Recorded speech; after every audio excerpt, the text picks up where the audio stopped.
बैतुल मुक़द्दस के बारे में मेरे आका सल्लल्लाहु अलैहि वसल्लम ने फरमाया, यह हमेशा यहूदियों के तसल्लुत में नहीं जाएगा, यह मेरा यकीन है। दुनिया टल सकती है मगर मेरे मुस्तफा का फरमान नहीं टलेगा। मेरे आका ने अगर फरमाया है तो वो होकर रहेगा। हुजूर फरमाते हैं खुरासान से एक जमात आएगी, खुरासान से। खुरासान या अफगानिस्तान और ईरान का कुछ हिस्सा है, जिसको पुराने जमाने में खुरासान कहा जाता था। मेरे आका फरमाते खुरासान से काले झंडे लेकर के एक जमात निकलेगी और वो इतनी तेजी से बढ़ती हुई बैतुल मुक़द्दस की तरफ आएगी कि दुनिया की कोई हुकूमत और कोई ताकत उनका रास्ता नहीं रोक सकेगी, और वो झंडे सीधे लाकर बैतुल मुक़द्दस पर गाड़ देंगे। तुम सब भी ईलिया, मेरे आका फरमाते ईलिया ये बैतुल मुक़द्दस की सरजमीन को कहते हैं, झंडे वहां गाड़ दिए जाएंगे। और हुजूर अकरम सल्लल्लाहु तआला अलैहि वसल्लम ने यह भी फरमाया, जब तुम देखना कि ये यरूशलेम बैतुल मुक़द्दस दारुल खिलाफा बन जाए, दारुल खिलाफा का मतलब राजधानी, हुकूमत करने की जगह बन जाए, मेरे आका सल्लल्लाहु अलैहि वसल्लम फरमाते हैं फ़क़द दनतिज़ ज़लाज़िल वल बलाया वल उमूर। हुजूर फरमाते हैं तो फिर देखना बड़े बड़े ज़लज़ले आएंगे दुनिया में। जब यरूशलेम को राजधानी बना दिया जाए, दारुल खिलाफा, बड़े बड़े ज़लज़ले आएंगे दुनिया में, वल बलाया, और बहुत सारी बलाएं फैलेंगी पूरी दुनिया में। ये वायरस ये कंटिन्यू आएंगे, ये मत समझना कोरोना चला गया, हाँ ये सब अब कंटिन्यू आने वाली है बलाएं। पूरी दुनिया में बलाएं फैल जाएंगी और इतने बड़े बड़े मामलात होंगे जिनको तुम्हारे कानों ने सुना नहीं होगा। हुजूर ने फरमाया। और ये दारुल खिलाफा से क्या मुराद है, मुहद्दिसीन ने इसमें अलग अलग बहसें की हैं, लेकिन मैं आपको बताऊं 2017 में, अभी 3-4 साल पहले की बात है, 5 साल पहले, इन यहूदियों ने अपनी राजधानी डिक्लेयर कर दी, यरूशलेम है, बैतुल मुक़द्दस हमारी राजधानी है। और सारे सिफारत खाने जितने भी एम्बेसी हैं उन्होंने सब वहां पर मुंतकिल करना शुरू कर दिया और बैतुल मुक़द्दस की सरजमीन को अपना कैपिटल सिटी बनाने का ऐलान कर चुके। और मेरे आका की हदीस सादिक आ रही है, जब वो राजधानी बनेगी अब बड़े बड़े जलजले होंगे और पूरी दुनिया में बलाएं फैलेंगी और बड़े बड़े मामलात होंगे। और फिर उसके बाद मेरे आका सल्लल्लाहु अलैहि वसल्लम फरमाते हैं एक दौर ऐसा आएगा कि अल्लाह इनको जलील और रुस्वा करके उस जमीन से निकालेगा और एक इमाम बरहक के झंडे तले मोमिनीन जमा होंगे। पूछा गया वो इमाम बरहक कौन होगा, मेरे आका फरमाते हैं वो मेरी औलाद में से होगा, उसका नाम मेरे नाम पर होगा, उसके बाप का नाम मेरे बाप के नाम पर होगा और अल्लाह उसको इमाम मेहदी की शक्ल में भेजेगा। हाँ ये जमाना बहुत करीब आ चुका, ये जमाना बहुत करीब आ चुका। मैं बारगाह रब्बुल इज्जत में आज जुम्मतुल विदा में यही दुआ करता हूं कि मौला अगर जिंदगी की सांसें बाकी हैं तो इमाम मेहदी की फौज में हमें जगह अता फरमा, उनके झंडे तले मौला हमें अमन अमान अता फरमा दे, दुनिया से जालिमों के चंगुल से मौला ईमान वालों को आज़ादी अता फरमा, कुफार और मुशरिकीन के तसल्लुत से मोमिनीन को आज़ाद फरमा दे।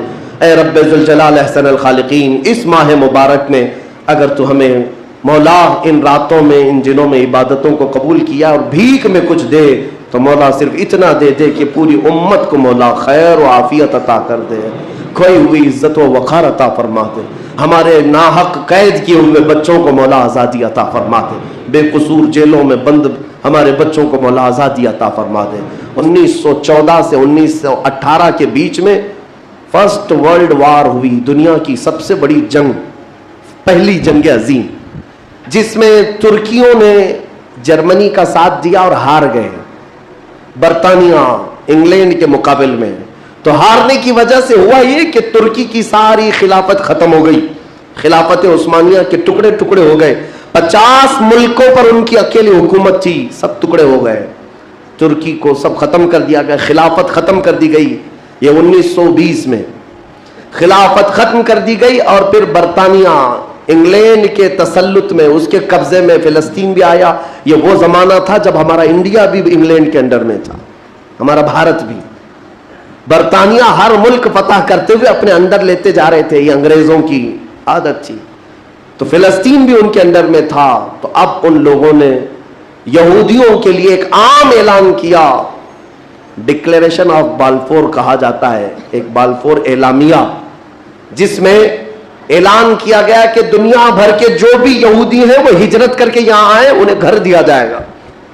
1921 से फिर फिलिस्तीन में एक छोटी सी बस्ती में इनको बसाया गया। 4000 लोग पहले आए, 4000 लोग आए, फिर ये हिजरत का सिलसिला चलता रहा यहाँ तक कि 1947 में इनकी आबादी 36 लाख के करीब हो गई। 30-35 लाख से बढ़कर के आगे बढ़ गए।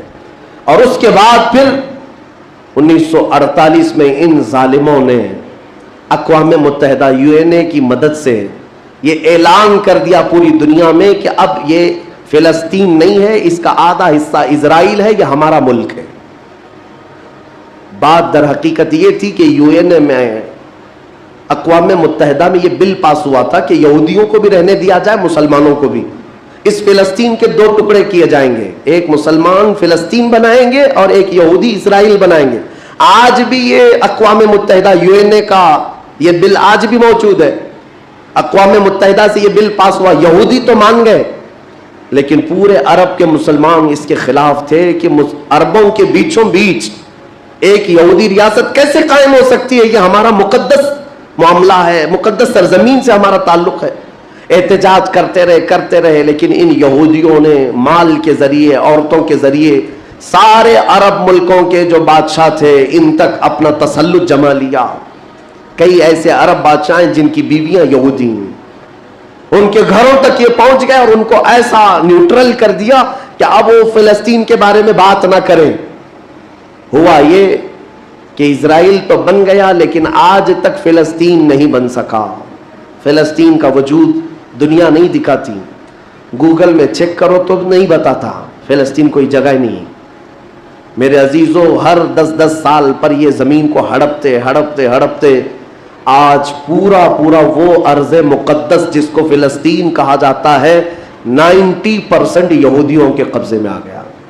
अक़वाम मुत्तहिदा से ये भी बिल पास हुआ था कि आधा कर लिया जाए, इजराइल एक रियासत, फिलिस्तीन एक रियासत, लेकिन बैतुल मुक़द्दस जो है, मस्जिद अक्सा, वो दोनों के अंडर में नहीं रहेगी, ये अक़वाम मुत्तहिदा के अंदर में, ये खुद मुख्तार रहे, क्योंकि यहाँ यहूदियों का भी ताल्लुक है, ईसाइयों का भी है, मुसलमानों का है, सबको यहाँ आना जाने की इजाजत रहेगी, किसी के अंडर में नहीं रहेगा। ये पास हुआ था, लेकिन आज हालात ये है कि इस बैतुल मुक़द्दस की दीवारों पर, दरवाजों पर ये वहशी जालिम इजराइली बंदूक ताने आज भी खड़े हुए। ये जिसे अंदर जाने दें वो जाएगा। पूरी दुनिया अपनी आंखों से देख रही है इनकी खयानत, इनकी गद्दारी को, लेकिन कोई एक जुमला तक नहीं कहता कि इजराइल दहशतगर्द है। आपको मैं एक आंकड़े अगर बताऊं तो आपके रोंगटे खड़े हो जाए। इन्होंने फिलिस्तीन के मुसलमानों में से अब तक 2.5 लाख सिर्फ बच्चों को कत्ल किया है इन इजराइलियों ने। आज भी ये डेटा मौजूद है, इंटरनेट पे मौजूद है, बड़ी बड़ी वेबसाइट्स है, उन्होंने शो किया। अक़वाम मुत्तहिदा की भी रिपोर्ट मौजूद है कि फिलिस्तीन के कितने मारे गए। इन दोनों की जंग में 24 लोग अगर मारे जाते हैं तो 23 फिलिस्तीनी होते हैं, 1 इजराइली होता है। फिर भी दहशतगर्द फिलिस्तीन है, आतंकवाद फिलिस्तीन है। मेरे अजीजों, ये दुनिया जो दोहरा खेल खेल रही है, इसको कौन बताएगा आखिर?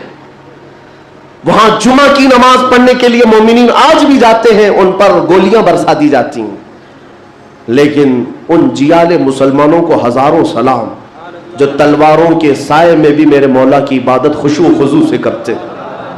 मैं खुद गया और देखा हूं, छोटे छोटे से बच्चे, 6 साल के, 8 साल के बच्चे मिलने के लिए आते हैं और ये पूरे असलहे में लेस फौजी खड़े रहते हैं। छोटा सा बच्चा उनकी गन को यूं घुमाता है और मस्जिद में अंदर आता है, ऐसा लगता है जैसे वो खिलौने को पकड़ रहा है। मेरे अजीजों, ये भी हदीस पाक के जरिए से मैं बताता हूं। मेरे आका सल्लल्लाहु अलैहि वसल्लम फरमाते हैं, मेरी उम्मत का एक हिस्सा कयामत तक बातिल से लड़ता रहेगा, कयामत तक बातिल से लड़ता रहेगा, और उनकी मुखालिफत करने वालों का उन पर कुछ भी असर नहीं होगा, और दुनिया में कोई बला भी फैले तो इस जमात पर कुछ असर नहीं होगा। साहबा ने पूछा, या रसूल अल्लाह, आपकी उम्मत का वो हिस्सा कौन है? मेरे आका फरमाते, बैतुल मुक़द्दस के आसपास रहने वाले मोमिनीन की जमात है। उनकी फजीलत में मेरे आका ने फरमाया क़यामत तक लड़ते रहेंगे, क़यामत तक, और उनकी खिलाफ करने वालों का उन पर कुछ भी असर नहीं होगा। और हम देख रहे हैं, अरे बड़ी बड़ी इमारतें एक बम से गिरा दिया, दूसरे दिन उनके आसपास इनकी गाड़ियां भी चल रही हैं, दुकानें भी चल रही हैं, बाजार भी चल रहा है। कल रात को फायरिंग हुई, 50 लोग बैतुल मुकद्दस से उठा करके लाशें ले गए। दूसरे दिन जा करके देखे तो असर के बाद औरतें अपने बच्चों के साथ रोटियां सैंडविच खाती हुई बैठी हुई हैं। मतलब यह है कि न मौत का उनके अंदर खौफ है, न जालिमों के तसल्लुत का डर है। हाँ, ये भी अल्लाह ताला की तरफ से होता है कि मौला जब किसी का दिल कुशादा करे तो बड़े बड़े पहाड़ों से भी उन्हें डर नहीं लगता। और एक हदीस मेरे आका सल्लल्लाहु अलैहि वसल्लम ने फरमाया कि सय्यिदुल बुकाई बैतुल मक़दिस, सय्यिदु सखरति सखरतु बैतुल मक़दिस। हुजूर ने फरमाया पूरी रुए जमीन का सरदार जो हिस्सा है